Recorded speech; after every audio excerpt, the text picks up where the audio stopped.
Hello, and welcome back to my vlog on part 2 of A Guide to Health by Mahatma Gandhi. And this is part 2 of the introduction. It is the duty of every one of us to get over this indifference. Everyone should regard it as his bounden duty to know something of the fundamental facts concerning his body. This kind of instruction should indeed be made compulsory in our schools. I don't think anything should be compulsory anywhere, but it's my aside. At present, we know not how to deal with the most ordinary scalds and wounds. We are helpless if a thorn runs into our foot. We are beside ourselves with fright and dismay if we are bitten by an ordinary snake. Indeed, if we consider the depth of our ignorance in such matters, we shall have to hang down our heads in shame. To assert that the average man cannot be expected to know these things is simply absurd. The following pages are intended for such as are willing to learn. I do not pretend that the facts mentioned by me have not been said before, but my readers will find here in a nutshell the substance of several books on the subject. I have arrived at my conclusions after studying these books and after a series of careful experiments.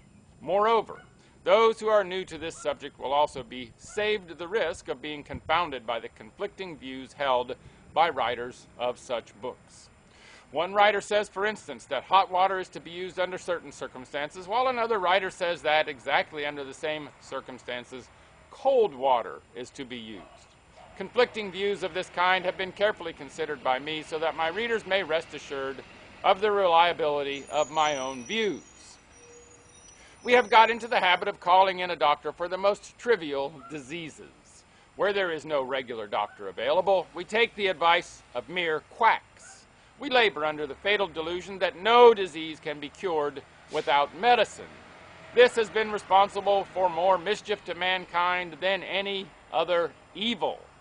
It is, of course, necessary that our diseases should be cured, but they cannot be cured by medicines. Not only are medicines merely useless, but at times even positively harmful. For a diseased man to take drugs and medicines would be as foolish as to try to cover up the filth that is accumulated in the inside of the house. The more we cover up the filth, the more rapidly does putrefaction go on. The same is the case with the human body. Illness or disease is only nature's warning that filth has accumulated in some portion or other of the body, and it would surely be the part of wisdom to allow nature to remove the filth instead of covering it up by the help of medicines.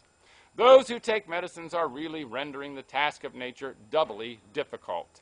It is, on the other hand, quite easy for us to help nature in her task by remembering certain elementary principles. By fasting, for instance, so that the filth may not accumulate all the more, and by vigorous exercise in the open air, so that some of the filth may escape in the form of perspiration. And the one thing that is supremely necessary is to keep our minds strictly under control.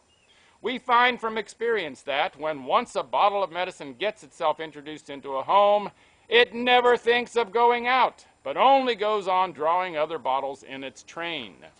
We come across numberless human beings who are afflicted by some disease or other all through their lives in spite of their pathetic devotion to medicines.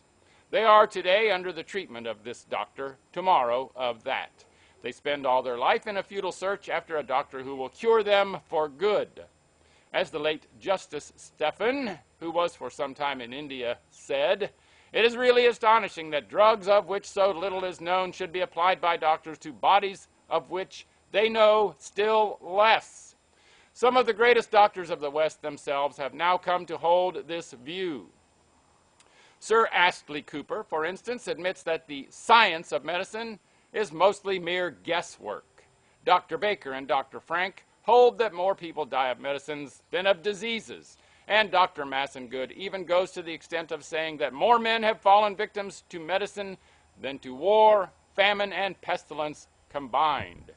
It is also a matter of experience that diseases increase in proportion to the increase in the number of doctors in a place.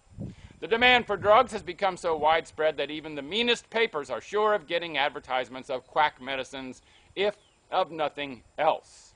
In a recent book on the patent medicines, we are told that the fruit salts and syrups, for which we pay from ruples 2 to ruples 5, cost to their manufacturers only from a quarter of an anna to 1 anna.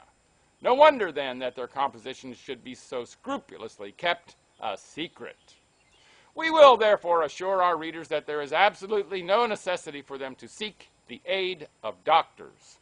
To those, however, who may not be willing to boycott doctors and medicines altogether, we will say, quote, as far as possible, possess your souls in patience and do not trouble the doctors. In case you are forced at length to call in the aid of a doctor, be sure to get a good man, then follow his directions strictly, and do not call in another doctor unless by his own advice.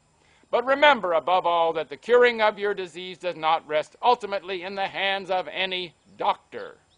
End quote. And that is the end of the introduction. And as my good friend, Dr. Peter Glidden says, fire your MD now. And it sounds like Mahatma Gandhi was telling us that in 1929, almost a century ago. Make it a great day, and bye for now.